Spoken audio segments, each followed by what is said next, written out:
Well, we've had that type of focus all year, and we've had a lot of things going on away from the basketball court that we've had to manage while staying focused. So, I just commend our guys for making sure that we're honoring Kobe's memory on Kobe Bryant Day, being vocal about racial injustice, and still staying locked into the task at hand, which is beating a very difficult opponent tonight.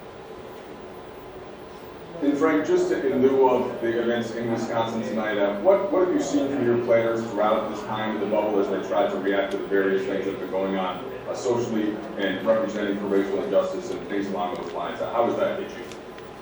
Yeah, well, you see how it all impacts our players, but it really impacts our whole league, our whole staff. You see the coaches wearing the pins. These things can't keep happening.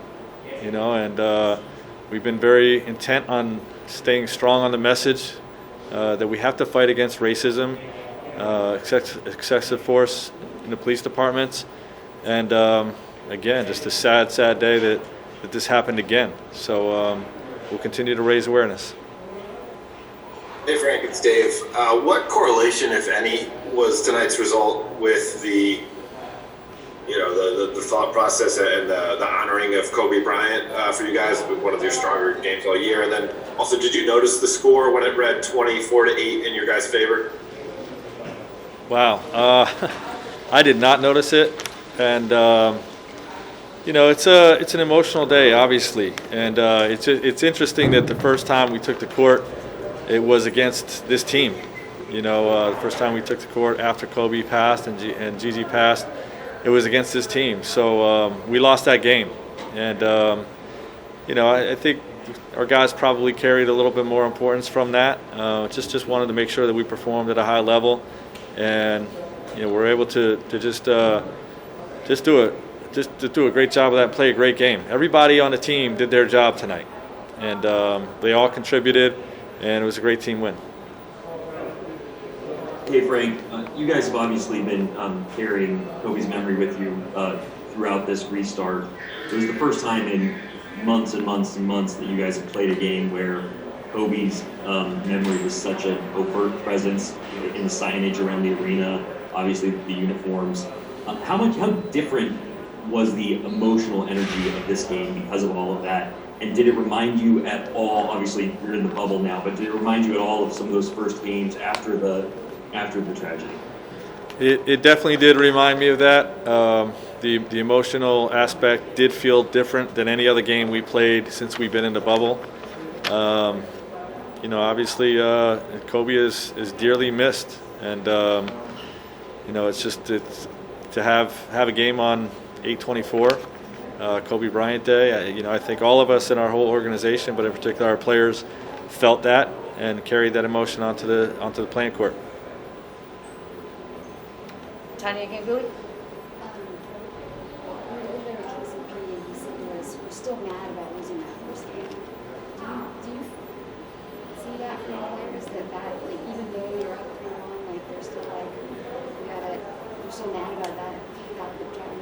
It's the care factor.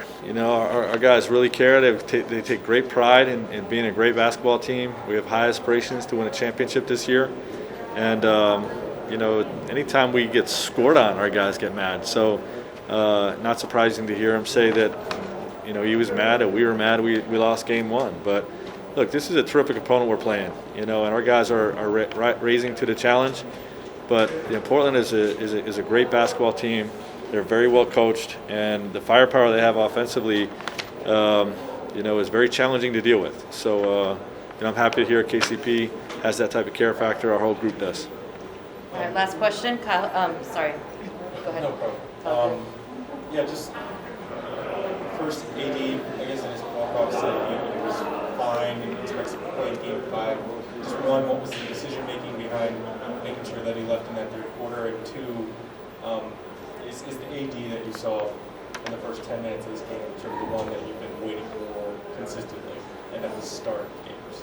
Well, everybody can't be at their best all the time. I've been happy with how AD's performed. There's been some nights where, he's being selfless moving the basketball along, but he was absolutely dominant to start this game tonight. Just absolutely dominant. I don't think I've ever seen a plus 37 in 17 minutes type of performance like I did from Anthony Davis on both sides of the ball tonight.